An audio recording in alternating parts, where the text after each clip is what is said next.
Oh, yes. Okay, well, Rev Kev, thank you so much for making time. And in particular, want to start by thanking you for the session we had last month. A day after you were in Boston. I know it was a day after your trip. So thank you for making time. For many days afterwards, I was still having goosebumps after the conversation we had. I have watched the video and shared the video with everyone in our platform, in our church. And I'm deeply grateful to have had that opportunity to engage with you last month. So today it's really the second session. And perhaps if you don't mind, perhaps you can start by reflecting on the last session, but also then just maybe sharing your opening thoughts as we get into the topics that were suggested for today, Rev. Over to you, Rev. Well, first of all, it is good to be with you again, and it's good to see so many of you beginning to join. Sorry that I missed you last time, but I know this time will be rich. Now, to have me recap the last session is not something I can do right now. I cannot do that right now, simply because I am not present to what we discussed from that time because of 1,000 things that have occurred since that time. So please forgive me. Had I been prepared, I would have done so. I just past Sunday, we celebrated my 12th anniversary as the senior minister of Unity of Sacramento, and they absolutely blew me away with all of the festivities. So I'm still in the afterglow of that experience. But what I want to look at today, I read your your email that communicated several things that you wanted to discuss. And so I am prepared to answer questions about that. But what I want to say, just to begin with, is that this time of our coming together is ordered by the presence. The presence is up to something. God is up to something. God wants something magnificent to occur. And so our coming together is not only an enrichment to your center there, but it's also an enrichment to us. All of us here in Sacramento are very excited about my participation with you. And so just know that this is a mutual exchange. I get as much from participating as I hope you are getting from me.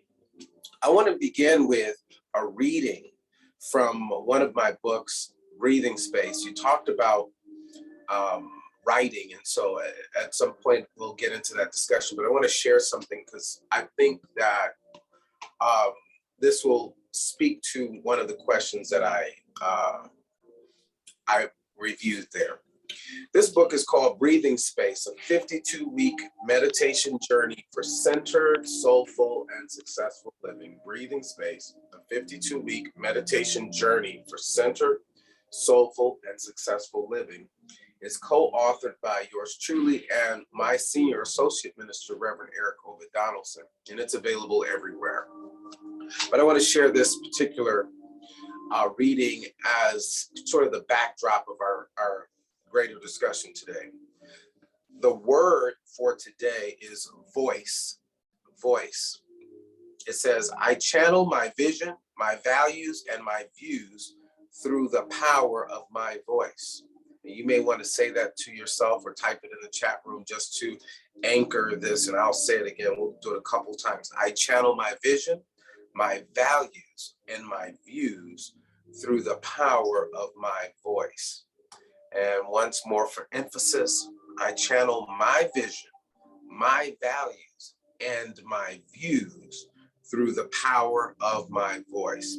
And the scriptural reference is Job 22:8. It says, you shall decree a thing and it shall be established unto you, and the light shall shine upon your ways. And here's the reading.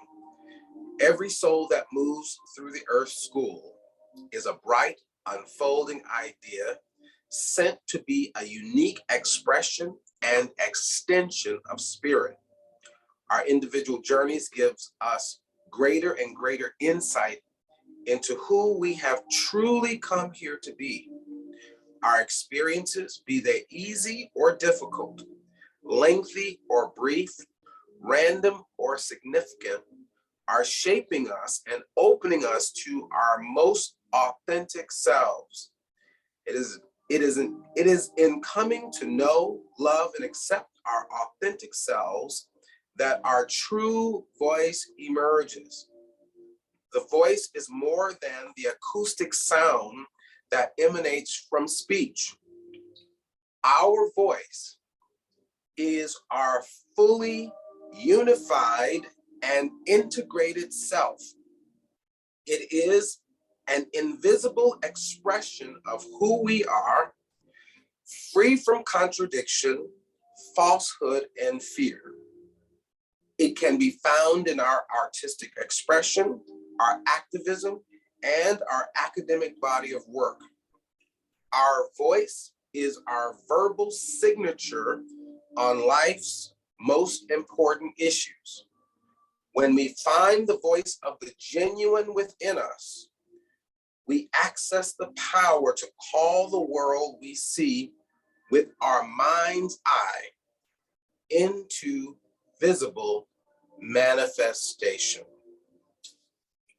And so the reflection question related to this, and each of these readings have a reflection question and exercises to do. It says, when you use your voice, what difference is made on the planet? And I wanted to put that in as a part of our backdrop for today so that there would be a point of return as we sort through the questions, because what I'm seeing is that there's a voice coming out of South Africa through this ministry that is suited for the times in which we live. And a part of my role, I believe, is helping to refine, clarify, and sharpen what it is that Spirit is doing there for the world. All right. So I invite the questions now. Let's engage in your questions related to what you sent, and then let's open some space to dialogue around them as we go along. Is that okay? Awesome. Thanks. Thank you, Rev. Wow. Yeah. But what I'd like to do maybe at this point, Rev, is to welcome everybody who's joined, but perhaps to also give a moment to our Reverend Rev Thandi to Yes. say a few words. Welcome, Rev. Yeah, you're welcome to say a few words, Rev Thandi.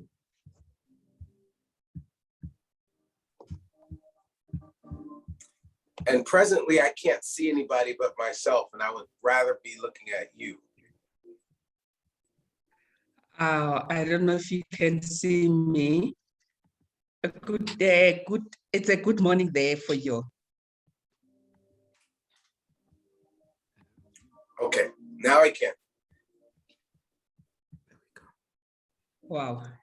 Thank you for, yes, thank you, Rev Kev. Thank you for your awesome presence. We truly give thanks for this wonderful session. Truly blessed to have you in our midst. I just joined in now, and already I could sense the depth of spirit. You know, when you pose that reflection question, that there is a voice in South Africa, and that's the voice of spirit. And I'm truly grateful for that. And I'm truly grateful for all the ministerial candidates that are here this evening. Thank you, Kabelo, for organizing that. And like Charles Fillmore said in the invocation, we acknowledge thy power and thy presence of Blessed Spirit. and from your pure substance of being. Erase from us our mortal limitations and bring into manifestation our divine plan, our divine purpose, according to thy divine plan. And we acknowledge that we are immersed in that presence, that we are one, that Spirit is speaking through in and as each one of us. And so we name this time together good, and so very good. We let it be, and so it is, and so we are. Amen. And so it is, and so we are. Amen. So we are. Amen. Amen. Thank you.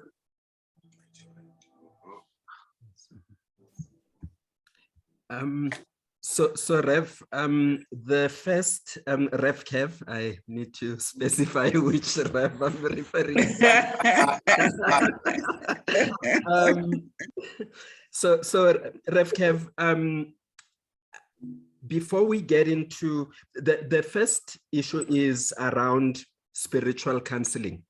Now, the reason why that is coming up is that everyone on this platform is either studying towards ministerial, in the ministerial journey, or in the LUT program.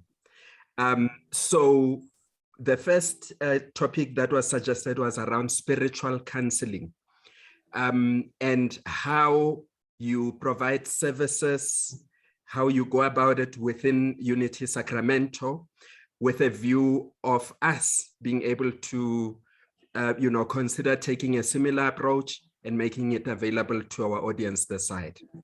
So if perhaps you can talk to that, Rev Kev. Absolutely. So first and foremost, remember everything that we do within Unity, we want to make certain is rooted in the principles of Unity. And so spiritual counseling is always anchored in the context of the 5 basic Unity principles, first and foremost. So you want to make certain that you are grounded and structured in those principles. You know them like you know your skeletal system is there, because fundamentally, when you are an ordained Unity minister, you are ordained to carry out the Unity teachings. And a spiritual counseling session consists of a few things. So let's look at it. Number one, it is a scheduled appointment that should last between 20 minutes to sometimes 45 minutes. And I'll say why not an hour, but 20 minutes to about 45 minutes max, with the intention of supporting an individual through their spiritual growth, okay? I'm not there to solve their problem. I'm not there to rescue them. I'm not there to save them. I am there to support them on the path of their spiritual growth. And we want to make certain that this is the context in which spiritual counseling happens, because it is indeed a recognition, first and foremost, that the individual who is coming to seek assistance and who is seeking help already has within them the power, the presence, and the solution that they come with. So we see this individual as they move in, no matter how they are appearing to us as perfect, whole, and complete. We see them that way. That's our framework. Now, they may not be seeing that. So I want to raise them to the level of what I can see and what I am holding for and with them. And so I'm there for that purpose, first and foremost, to support them with their spiritual growth. Number two, I'm there to be a prayer consciousness, to establish a field in which we call forth the presence of God into the situation, recognizing of myself, I can do nothing, but there is a power and a presence that is flowing in and through me and through you. That is the omniscience, all of the knowledge that we are seeking, all the wisdom, all the intelligence is right with us now. So we invoke that or evoke that, we call it forth into the space with our prayer time. That's number two. So we want to start consciousness. And what does that do? That immediately removes from me the positionality that I'm about to fix something or someone. I am here to recognize the one power and the one presence that will function through me and the individual. No big me, no little you, just God present here now. And so the prayer time is an important time to establish and equalize the field for this engagement. That's number two. Number three, I am there to listen, to be a deep listener. Many times what an individual is needing is an opportunity to be heard. Listening is its own medicine. You might want to write that down. Listening is its own medicine. Oftentimes, when an individual is in a context where they're being actively listened to, and actively listening to someone involves receiving the information that the person is sharing, jotting down notes as they share, and repeating back, responding back to what you are hearing them share with you, okay? With phrases such as, what I heard you say is, while I was listening to you, I heard you say. So you want to reflect back so that the individual knows that they are being heard and understood. Sometimes that's all an individual needs, is to be heard and understood. So there's great medicine, if you will, in simply listening. You're also engaged in what's called the ministry of presence. The ministry of presence. There's something powerful about your mere presence in the situation, right? This is why it says wherever two or three are gathered, something about your presence that activates healing power, that activates relief, that activates reassurance. And so you want to come to that session already prayed up. You want to come to that session as radiant and as beautiful as you can present yourself. And you want to be poised, grounded, and calm within yourself. That your very presence, just, if as the woman with the issue of blood said, if I can just touch the hem of his garment, something about his clothes, if I can just make contact with the very edge of his consciousness. So you want to recognize that your consciousness anchored in your very presence is a ministry unto itself. All right. And now we engage in dialogue. And so you may say, I say things like this, to what pleasure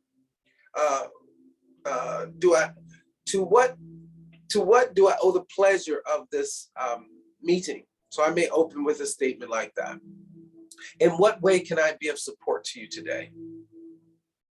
And you will allow the individual to share their story. It's important for them to have a space to share their story. We don't leave them in the story, okay? Because some people tell the story like it's true. Some people tell the story from a place of disempowerment. Some people tell the story from the reality. And what you and I in a spiritual counseling session is there to do is to separate the facts from the truth. We're always there to call forth the truth of their being, irrespective of the set of facts that they present to us in their story, okay? And this is where knowing the principles is important. Essentially, spiritual counseling is a tutorial in the principles. So you must be able to discern as you are listening to someone who is coming for support, who is coming for spiritual counseling, what principle should we be reviewing here today? Got it? Because we teach that it is the application of truth principles in our life, in our world, in our affairs that can transform our circumstances and conditions, right? And so we want to make certain that as we're listening, we can discern what principle to work with an individual on. So if a person is saying, Rev Kev, no matter what I do, I cannot succeed. Rev Kev, no matter how hard I try, I can't get ahead. Rev Kev, no matter how much I seem to put in, no matter how much effort I put in, there's always an obstacle in my way. And so now as I am listening and discerning this question, this concern of the individual, what comes up for me immediately is the second principle, the second unity principle, which would be that we create our world through our what? Our thinking. And so I might ask the brother or the sister, or the beloved who is before me, and so what is the thought that you're presently holding about yourself and the situation? And then allow them to reveal the way in which they're thinking. Let them see, hold the mirror up to nature. Let them see how they are thinking and how that thought pattern is not serving them.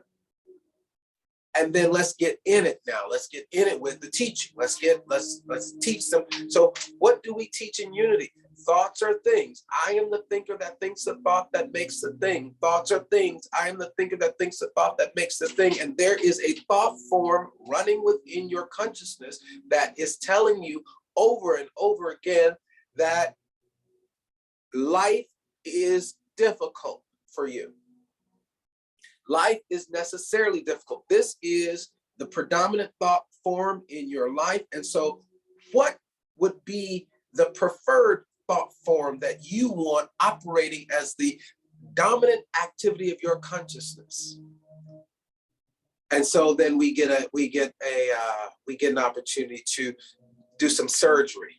Okay, this is where your denials and affirmations come in, right? So we want to extract that erroneous thought and let's supplant, let's plant a new thought, right?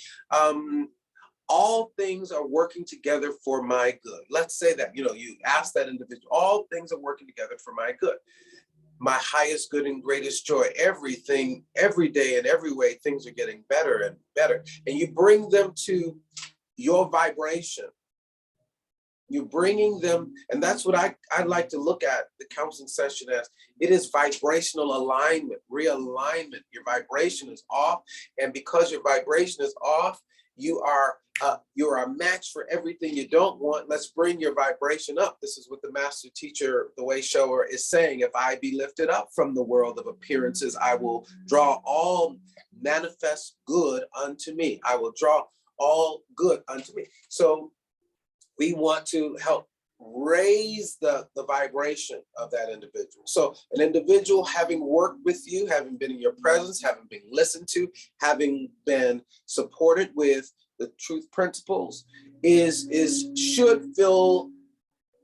should have a positive outlook and believe when they leave there, and I want you to get this, that they can make at least 1% improvement every day.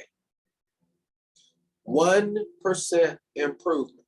Why? Because it is something that the consciousness can imagine doing. We can all imagine making 1% improvement in our attitudes, 1% improvement in our finances, 1% improvement in our communication with our beloveds, 1% improvement in our work performance. Now, the trick of it is that the consciousness expanded to a certain place can't shrink back. So that 1% is just like, you know, having one spoon of sugar. You just can't have one. You want another one and another. So you're activating an appetite for transformation. Do you get what I'm saying? But you want people leaving there in a consciousness knowing that with God, all things are possible. I can take one step today. So the other side of spiritual counseling may involve an assignment as they're leaving. As you leave, I want you to read this, that, and the other. As you leave, I want you to work with this, that, and the other. Okay, I want you to work with this set of affirmations. So as a minister, you want to have tools, you want to have books, you want to have pamphlets, you want to have your favorite worksheet of affirmations or whatever it is that has worked for you. You want to have those on standby, on the regular, right? Now, say someone comes to you and they are having a mental health crisis, okay? They're having something that falls outside of the scope of what you have been ordained to do. There are a couple things that I want to recommend for all of you. Number one, I encourage you to partner with an organization that supports people with their mental and emotional health. So we're going to find a network somewhere where you can refer. Maybe it's someone in your congregation who is trained in this area, and we do referrals. But the other thing that is important for ministers more now than ever before is that you also become trained in mental health 101. We're going to call it that. And these are the basic things to be able to know, signs to help you detect basic things. For instance, someone may come into your office and they are a danger to themselves or a danger to others, and you can detect this in how they are speaking. In the United States, these are reportable offenses, reportable actions, rather. These are things that we would call authorities for to get them some assistance if they appear, if someone comes in and says, Rev, I'm going to kill myself, or Rev, I'm going to kill my mother. That can't stay in the confines of my office in prayer. That's something I would need to turn over. But there are also other signs of mental health that we want to be able to refer to. We don't want to take all that on. Finally related to this, well, not finally, almost finally. There are times when someone as a pastor comes to your office for one thing, but they really need another thing. And this depends upon the shape of your ministry, okay? So sometimes people are coming because they're just in a bind, right? They're in a bind. So in addition to the counseling session, we may take it a step further at Unity of Sacramento. For instance, a family came to us who was on the verge of being, evicted from their home, and they're senior, they're elderly individuals, they're faithful members of our community. And what the answer to their prayer is some money, right? At least for the time being. And so Unity has an angel fund for occasions like these. There are times when it may be that we need to refer someone to social services. Maybe a child comes in with a parent and they report that they're living in an abusive situation. Are there resources? We've referred families to shelters where to protect them from domestic violence. So this can become more sophisticated as you are sophisticated and diversified within your ministry. How equipped is your ministry to respond to the social concerns around you? How relevant a ministry do you have? And when you have a relevant ministry, then you can partner the principles with practical support. One moment. You can partner the principles with practical support. Now, we believe that in Unity, it is not our responsibility to solve all of the problems of the world, but to be a force for good in the world. How are we being a force for good in the world? And so with the resources that you have or those that you imagine or want to create, you may want to be prepared. I call it being situationally relevant. Situationally relevant, okay? One last thing about spiritual counseling. Spiritual counseling is offered in most Unity churches on a love offering basis. And so the minister would receive a love offering for this. And usually there's an intake form that the person fills out, just as if you were going to your own doctor's office. There should be some intake form that is completed that speaks to the fact that you actually are meeting with somebody in particular. That individual has a chance to say the things that they're coming to meet with you about prior to coming in to meet with you. There's indication on the intake form that there's an expectation of a love offering. Sometimes, depending upon the volume of people you're meeting with, you may put what your suggested love offering is.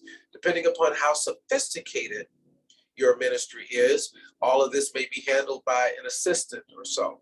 But you want to be prepared. You want to prepare the individual prior to coming of the expectation that they would need to come 10 to 15 minutes early to complete an intake form and to prepare their love offerings, that sort of thing, so that they're equipped for the session and there are no surprises, etc. Right? I'll take any questions that you may have related to what I've covered thus far. Was this helpful? Okay. Absolutely, Rev. Are there any questions or point of clarity that anyone has? Rev, sorry, while you know, people are thinking about their questions, I just wanted to understand. So do you have a team of ministers, LUT teachers that are kind of, do you work as a team and then allocate the sessions based on availability, or do members? Yeah. In our church at Unity of Sacramento, there are two ministers who give spiritual counseling sessions. Ordained ministers lead spiritual counseling sessions, not necessarily licensed Unity teachers. That may have changed, and that may be something that's happening now, but myself and Reverend Donaldson handle spiritual counseling matters. They are scheduled through my executive assistant, you know, and they are added to my calendar of the day. I usually take those sessions on a Tuesday or Thursday. Those are days when I am of the mindset to do it. And they typically happen in my office, you know, prior to COVID, right? And they're scheduled accordingly. And there's not this onslaught of sessions, right? You know, sessions I may see on a regular basis, you know, in the course of a month, maybe 20 individuals or so over the course of that month, you know. And it all depends. Sometimes a lot of it can be resolved right after service in the greeting line. So if some people just need, you know, a quick prayer or something like that, so we try to resolve it there. But if it's more intense, you know, then yes, we meet in the office. Furthermore, some of the individuals I work with over a period of time. So I might decide, well, given what you're going through, let's follow up. Let's have a follow-up session. And there may be several follow-up sessions to support an individual. Sometimes it's supporting somebody through a period of bereavement. Sometimes it's supporting an individual through a period of divorce. Sometimes, so it may be that we want to have them come back through, okay?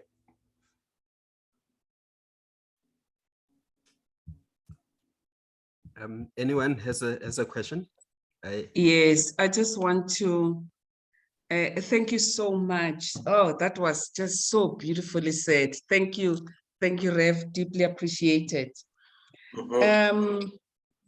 You know, I have a question on two issues.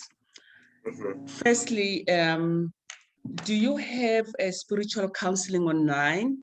Do you, and what are the dynamics there? You know, obviously the dynamics are different when it's online. That's the first question. Now, the second question, we are a different, you know, we have a situation. Okay, I'm the only ordained minister so far, you know, in Unity.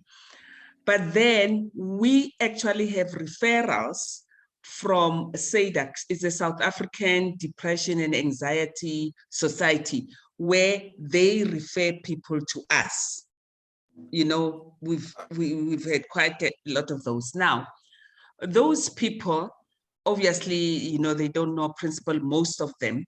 And I would like to know, when a person is totally a non-unity person, you know, they've never heard of this one power, one presence, how are you, you know, how is a spiritual counseling different in that aspect? How do you handle that? Okay, let me start with your first question. I'll go to the second one.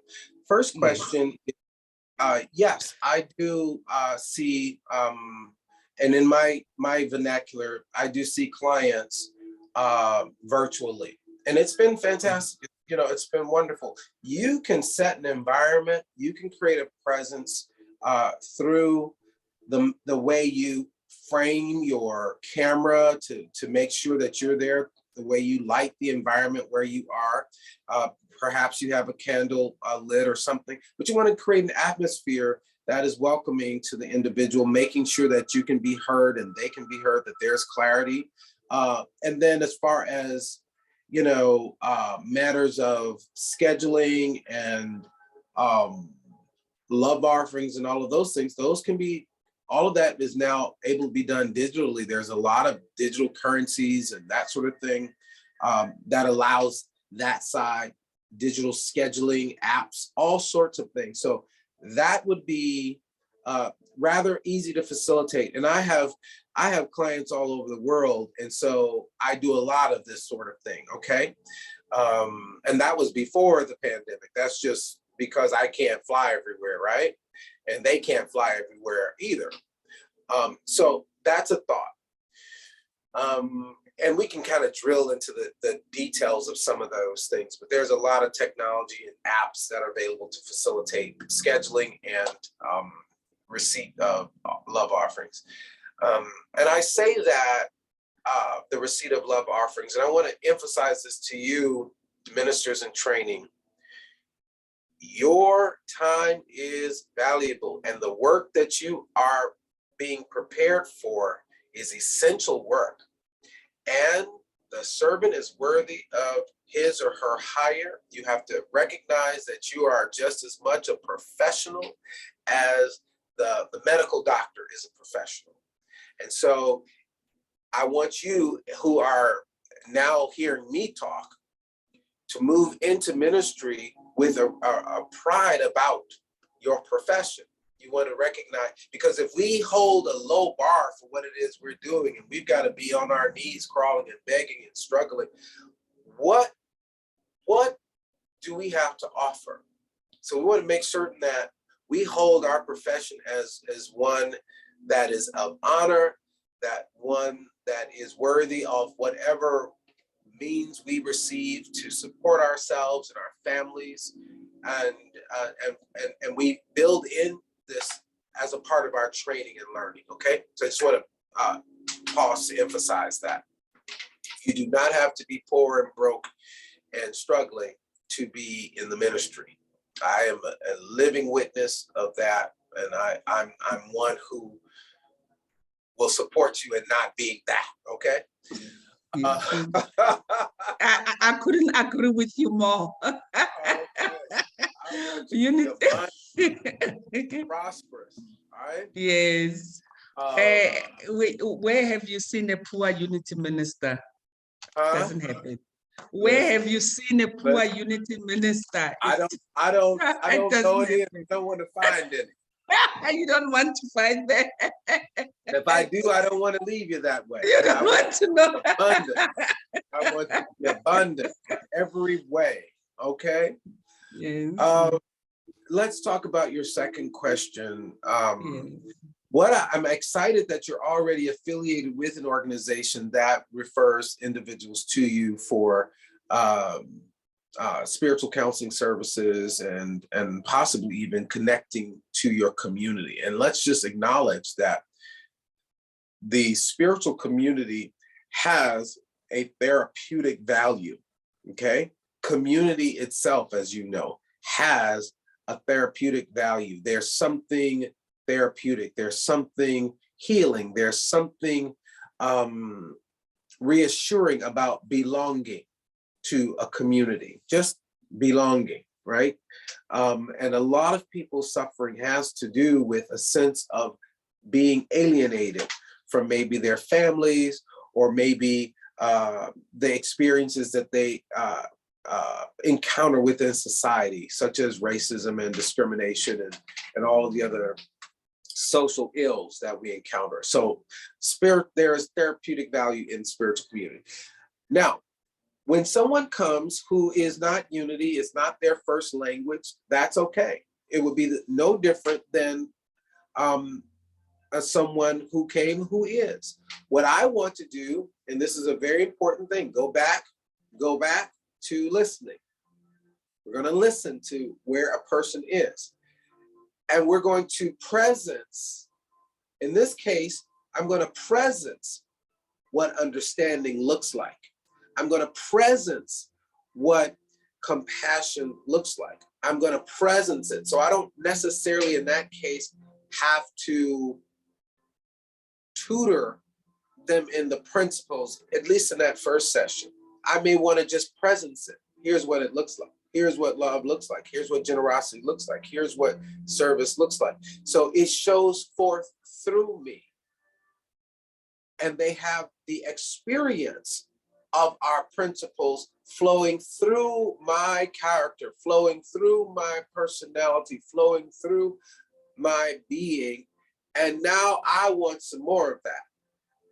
So let's follow up that. Then you give them a little something to read on their way out. I want you to work with this. I want you to work with this and then come back. I want you to read this. We're going to discuss this next time you come, okay? I think this is going to support you.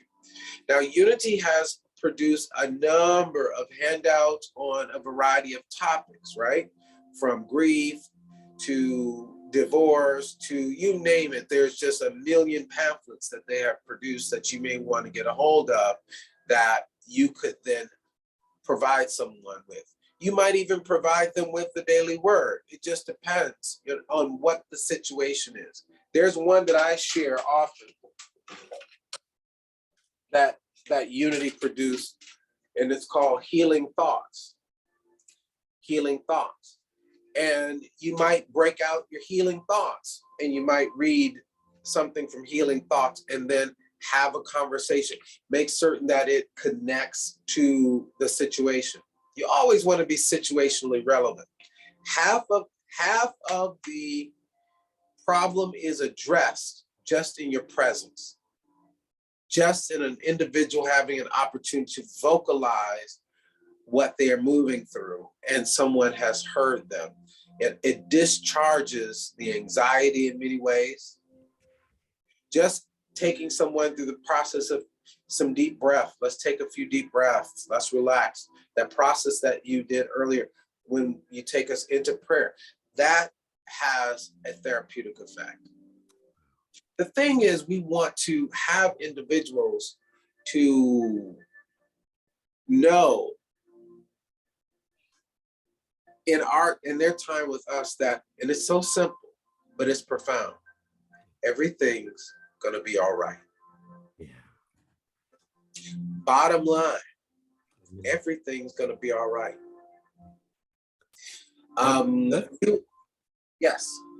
Okay, I am looking at the time, and we've got 13 minutes, 13 minutes left.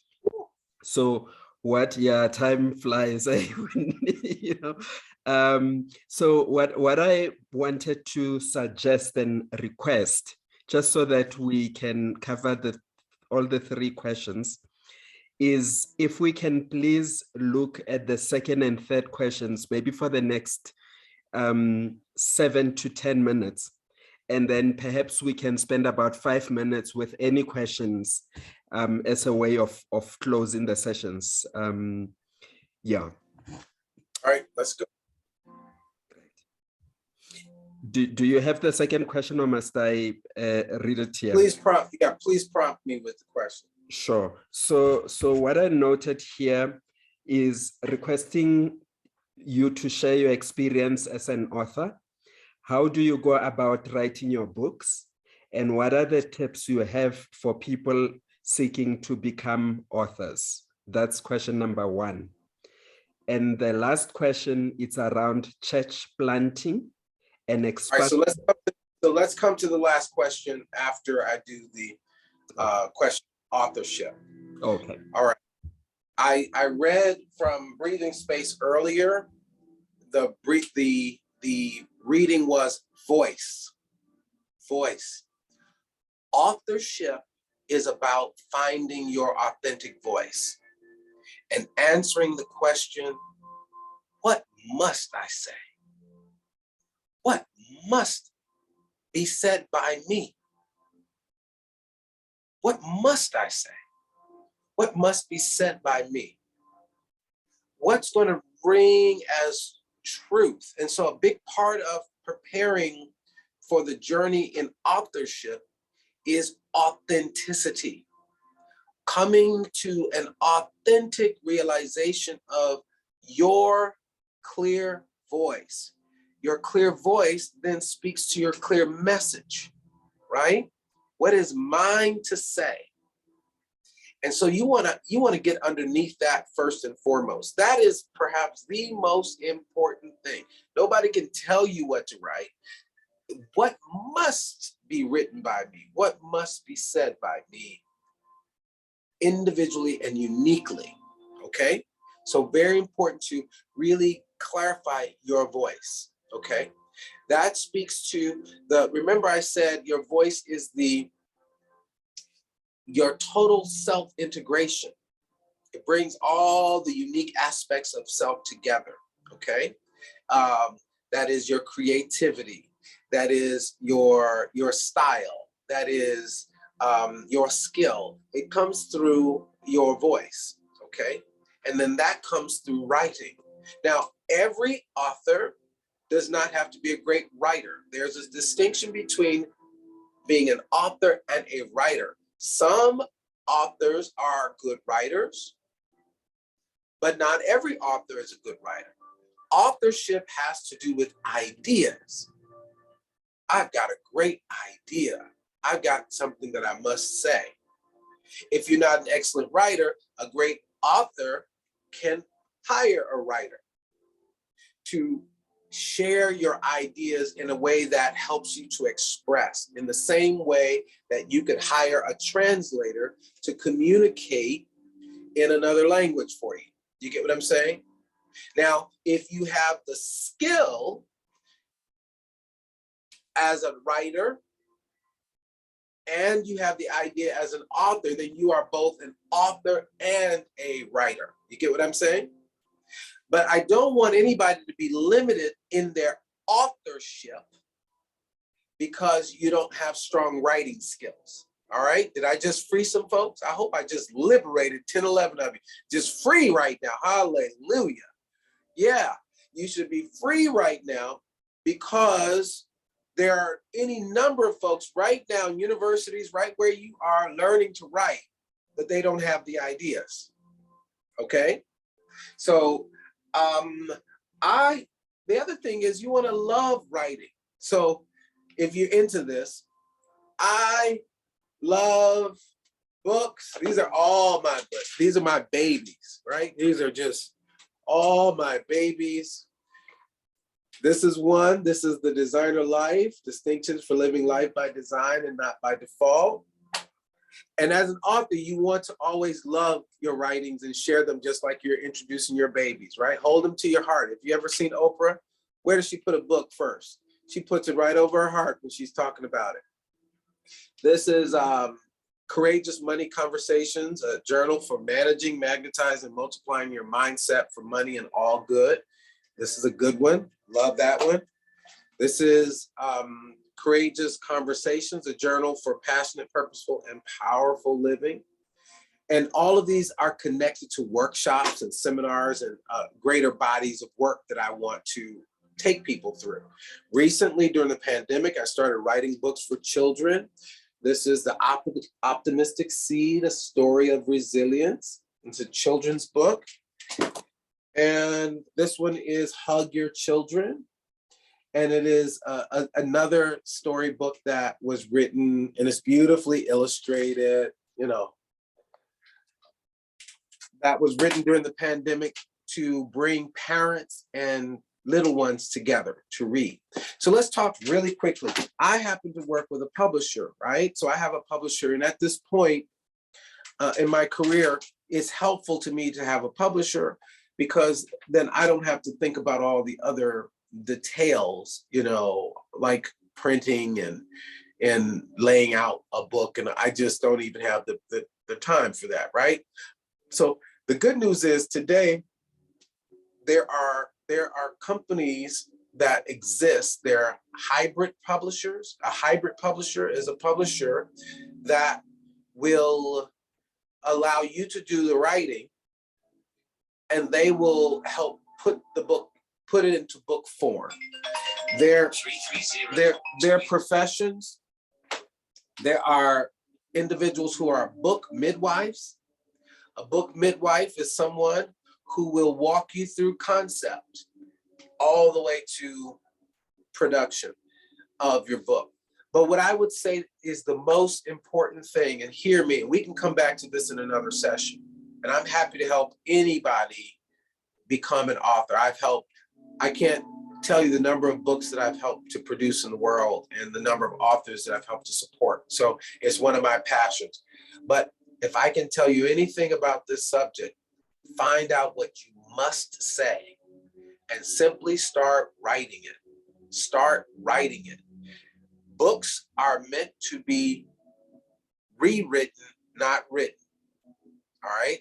So that first draft, your first draft is likely not to be the end all. So a lot of us are fearful of writing because we might, it may not come out smooth the first time. All great books are meant to be rewritten. So you may have to go back over it a few more times before it's released to the world, okay? But get that first ugly version out. Get that first rough version out of your soul, okay? And then we can work on, in some of these subsequent sessions, the midwifery of it, the moving it into visible form, okay? Is that helpful? Just to I want to get the message out of you, unlock it, discover your voice. It's awesome. Yeah. We can feel the authorship. Yes, you get that. Yes, we can feel the authorship. We can feel the authority. That's you know, it. yes, Because authority that you have. Yeah, yes. Because you are sole authority over your story. Yes. Nobody can write your story. Tell your story more than you. Yes. Only one authorized, right? So you're already an author. It's just, are you writing it down? Are you you're writing something with your life. And so there's something there that you're uniquely authorized to do. So that's the exciting thing. I believe everybody has a book in them, multiple books in them, and we just want to draw them out, okay? Thank you. Awesome. I think KG has a question. Kotato has got his hands raised. I have a few more minutes, okay? I can extend this a little more if you need it. Who wants to ask a question? I think it's Kotato. Hi, Rev Kev. Thank you Hello. so much. Like I could really listen to your advice for hours. Your wisdom really overflows. Your presence, is really opening up my mind, opening up, ideas. I feel the creative juices flowing, and I feel myself learning and growing. So it's absolutely fantastic. Wonderful. I'm so glad that this topic, actually, I'm the one that brought this topic up because I'm currently in the midst of authoring a book on the Divine Mother channelings that I have, and details on that a story for another time, just in the sake of time. But so I think the biggest thing that you said to me that meant a lot, because sometimes I have this writer's block because I'm afraid, is anybody gonna want to hear what I have to say? And I think you turned it around for me in that it's not about them, but more about my voice, and then bringing that out and what I must say. So that was really such a critical, spiritual, and intellectually enlightening moment. So to my question is, during the writing process, so I believe I'm an author and a writer. I write a lot, even for a living anyway, because I'm a researcher. So, a lot of the time, because I'm a scientist, right? So I'm used to this very almost rigorous and scientific kind of factual, and must make, it must have a particular flow. And you know how writing for articles for journals and all of that is, can be very tricky. So how even, for example, with from concept to structure of the book and actually writing the book, how do you manage then that process? Do you just, freehand, just write as it comes out and just, spill it all out? Or do you already start by kind of structuring and thinking, okay, I want to start a bit here, then move to this theme, then move to that theme? Should you be a bit more structured in how you let it kind of come out of you? Or do you just splurge it out? Or what kind of tips on that can you give? Thanks, Rev. My recommendation to that question is in answer to the question I posed. What must I say? See, when you must say something, it's already to the brim, ready to flow out. So when you get to the point where you're ready to say it, it's like it's been sitting here and you're ready to say it. When I put the pen to the paper, once I have the recognition of what it is I must say, I want to put my pen to paper and flow. And don't stop until you have discharged the force that is pushing these words through you. I want that flow to just go. So I must say this. So I recommend doing it free form the first go round, getting it all out and said, and then we come back and manicure it. We come back and manicure the thing. We if you've ever seen one of the Disney parks, how they can shape a tree to look like a Disney character or something like that. I hope this is resonating with you. Let's manicure it. So first we get it out, then we come back and we manicure. Okay, it's like wiping. It's like, let's get the baby out, but we're going to clean the afterbirth off, and then reveal the newborn. I hope that wasn't too graphic for you, but you get what I'm saying? That's my no, it makes sense. It makes absolute sense. Thanks for that. Great. Yeah, unfortunately, I'm just gonna have to step out at this point because it is 8:30. I've got a deadline for a policy brief for tomorrow. Okay. So I'm just gonna rush off and try and move on that because I'll be traveling tomorrow, so I won't have the time. But I just wanted to take this moment to thank you so much. I'm looking forward to more sessions, and this has been very enlightening. I took so many notes, and I really think they're going to help me on this path of spiritual growth, of ministry, of authorship, and of just spiritual evolution. Thanks so much, Rivka. My joy. Thank you. Amen. Any other questions on the issue of being an author before we move to the last question?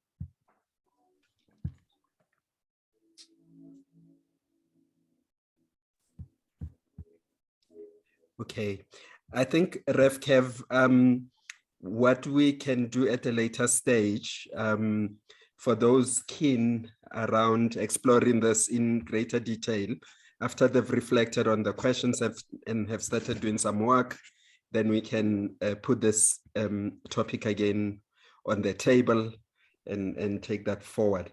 So what I want to do now is to then move to the last question, which is around church planting and church expansion. And the question is really that, what is Unity Sacramento's approach to church expansion and church planting? So what's your strategy around growth? Let me say this really quickly.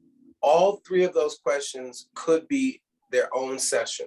Okay, so I want to suggest in the future that you weigh the gravity of the question, because we could still be on spiritual counsel, for example, because it's just that rich a topic. And so, we can take it, we can have a little more breathing space for you.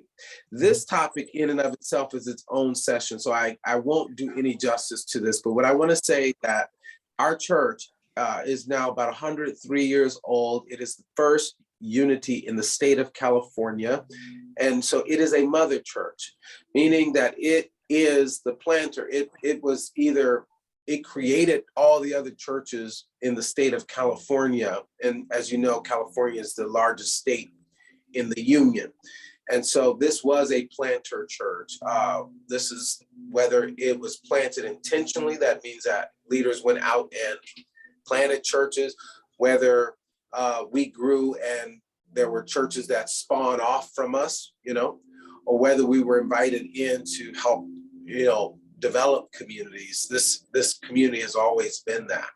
Presently, that is not our concentration, because California is pretty covered, with Unity churches and communities. And so it's about nurturing the region now. So we are kind of a place that is available to support ministers and ministries as they're coming along, and vice versa. They help us as well.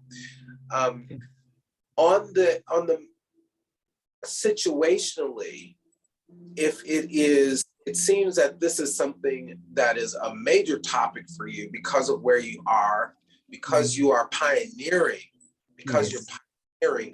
One of the things that I would say is very important, and I want you to really hear this, is to do a demographic, psychographic, geographic search on where there would be a likely match for the Unity teachings. You want to set yourself up as much as possible to be successful there in South Africa. And so when you're thinking about where do I want to position this message, this ministry, who would be the best likely candidates to resonate with these teachings, I want to think about that beforehand. Okay, before I just pop up a church because I think this is I got a good rental rate on a building. I really want to ask, who is my audience? Who am I bringing this message to? So for example, you have a number of young people on this cohort, right? And so it may be the case that we might want to situate ourselves near a university, a college, a place of learning that may be resonant. Maybe I want to start a college ministry itself. Maybe I want to be on a campus and be a campus minister with the Unity message. So we want to be creative about it, but we also want to look at ourselves and we want to look at the areas that might be most resonant. Why? Because you want every chance to be successful. The other thing is, is this a family-oriented ministry? If it's family-oriented, am I positioning myself to be near where families are? Is this a missions-oriented ministry? In other words, is our ministry mostly oriented to providing a particular service to individuals who may be in marginalized way? I want to be thoughtful about the demographic, psychographic, geographics ahead of time, so that then I know what I'm marrying, what, you know, this marriage that's coming together in a ministry, and also what I'm imagining would be most helpful. So a lot of advanced surveys and visits of neighborhoods, looking at data in order to predetermine this, and then asking yourself quite plainly, was I sent here? Is this my assignment? You want to have a real sense of mission and assignment, you know, to whatever community you are serving. You know, the worst thing is to be in a place where you don't want to be. But I'm there because I'm a minister. No, you want to be there enthusiastic and joyful and all of that. And everybody's not your people. Let me repeat that. Everybody is not your people. That's why there are a million other churches and centers and synagogues and mosques and temples and etc. because there are people called to various people. Okay, so we're not going to have everybody come. Everybody's not going to come. So let's just breathe on that one. But who is most likely to come? Who is most in tune with this thinking? And a lot of the people who resonate with unity, they also resonate with things like yoga. And they also resonate with things like some traditional African spiritualities. They tend to resonate with the keywords like meditation, and they resonate with The Secret and all of this, right? You know, so where are those people? Where can we find them? And how can we be closest to them in order that they can see us? So those are some things that if I were establishing a ministry today, I would be thinking about. The other thing is, how do I integrate technology into what it is I'm doing? We must think in the world that is, not the world that was, the world that is and the world that is to come. If you're planting something today, maybe we're not going to have in-person services every Sunday. Maybe that's not what we're doing now. Maybe we're doing that. Maybe that's the tail of the dog and not the dog itself, right? You have an opportunity now with founding something to do it completely for the world that is and the world that is to come. This is a beautiful opportunity not to be attached to the old paradigm and to explore and experiment with the emerging world and the world that we are creating. Because we're in the space of the reset, no doubt about it. We're in the space of the reset. And I think we have great opportunities to reach people, and not just in South Africa, but around the world. That's the gift of technology, right? How can South Africa speak to the world, you know, with what you have to share? So I'll just pause there. Any questions on any of that? Powerful stuff, Rev Kev. Absolutely powerful. That is just like music to my ears, you know. And I just love our ministerial candidates hearing all that, you know. Yes, because one minister can teach, you know, all this. It's just wonderful. It's just wonderful. It's just pouring out of divine ideas. It's just pouring out. And oh, I'm truly grateful. This is wonderful. What more can I add to this one? You know, yes. And you know, they need to look at themselves and our ministerial candidates, their own statistics, you know, because they are the ideal, you know, that are in unity right now. You know, they do yoga, Nosipho does yoga, they do meditation. What is it that drew them into unity?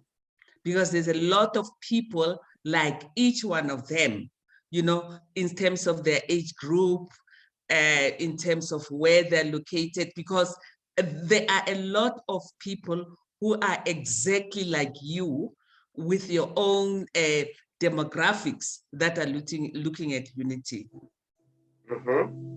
So they themselves, you know, if you look at yourself, that they are the ideal that has come to Unity. Yeah. And there's so many other ideals like them that are waiting to hear about Unity. You see, us, because we are pioneering ministry, we need to be found. A lot of people said, you know, I've been looking for Unity. Most people find us in our website. So as a church, we need also to position ourselves so that we are able to be found. Yes. For people, And that people are makes searching, people are looking. Are we at those spaces where people are searching, we can be found there? Yeah, absolutely. That's more like it. That, Yes. you know, at the coffee shop, you know, little session in the same place where the yoga is held. Yes. Go out from among them, go out, you know, and take it there. You'll be amazed. It does not have to look like the other forms. In fact, I encourage you to reimagine what it can look like. Be okay with it. The old paradigm is we got to try and get them in. Let's get them in by all means. Let's get them in, get them in, get them in. And the whole thrust of ministry becomes counting bodies and seats and attendance and reimagine the thing. That's the beauty about being students right now. You can really, you're not beholden to any previous way it has to look. And then you offer the rest of the movement from your discoveries. Something fresh, something new, something wonderful. You know, like I said, there's no big me and little you. There's only one mind, and the one mind knows how to operate through you as much as it's operating through me. And you're going to show us something that we've never seen before. Thank God. And then we'll rise to meet you there. You know what I mean? That sort of thing. That's the idea. Amen. Reverend Thandi, you're muted. Okay. Okay, I didn't know if you were saying something because you were. Yes, no, here. Thank you. Awesome. Yes. Yes. Thank you so much. Oh, yeah. You've just taken us to the next vibration. All right. Yes, vibrational frequency. Wow, I'm thrilled about the sessions. Joy. Thank you. I'm loving it too. And I'm holding for you all that there will be a time when we will see each other in person. I know that day is forthcoming. I just know it. Whether I come there or you come here or both in, you know, and I must admit, I'm coming to the continent this June, but I'll be visiting Tanzania, bringing a group to Tanzania. So I will be on the continent. So I'll be close. When will that be? When will that be? When will that be, Rev Kev? I will be there in June. Let me see. Tanzania is around the corner. We can take a plane to Tanzania. Let me see. Tanzania. Let me see when that is.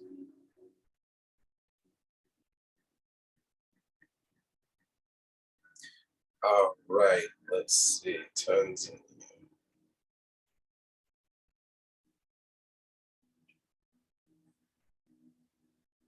There we go. All right, Tanzania. June 19th through July 7th, I believe that's correct. June 19th through July 7th. So we'll be there about, I think, 16 days. Wow. And we've been planning this trip for the last couple of years, but it's been, you know, put off. That's very exciting. Tanzania is less than 5 hours. You know, I haven't been to Tanzania, but I've been to Kenya. And yeah, which is just like one country up. I think a flight from here, from Joburg to Kenya is about 5 hours. Okay, that's not bad. That's like That's going not bad at all. California. So that would be like Yeah, going so from the east coast of the United States to the west coast of the United States. That's really- yeah, it's not far at all. Well, we will be coming, and I can have my assistant kind of give you more detail about the itinerary and all of that if you want. Maybe there will be Yeah.